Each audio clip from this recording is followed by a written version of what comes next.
Das 15. Türchen erinnert an unsere vielfältigen Kulturveranstaltungen hier in der Urlepforte. Fast stehe ich ja selber hier auf der Bühne. Und was haben wir hier erlebt?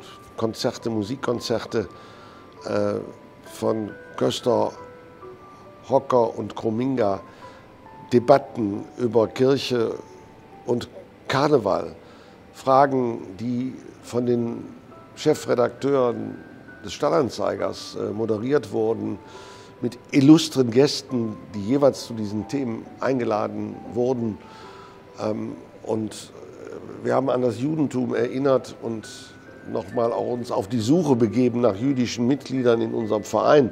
Frank Schätzing und Dennis Scheck als Kulturkritiker waren da und haben sein neuestes Werk von Frank Schätzing vorgestellt.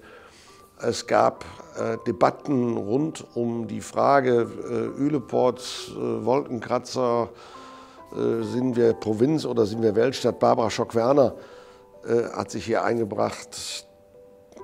Das sind Themen, die man hier besprechen kann, die man hier in diesen heiligen Hallen zeigen kann und die nochmal eindrucksvoll darauf hinweisen, wie wertvoll diese Stätte hier ist.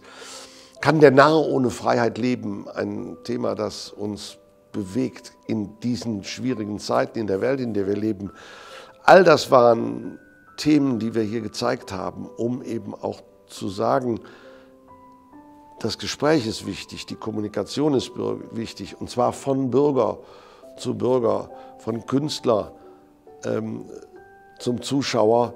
Shalom und Alaf, ein Thema, das zusammengehört und an das wir erinnern konnten.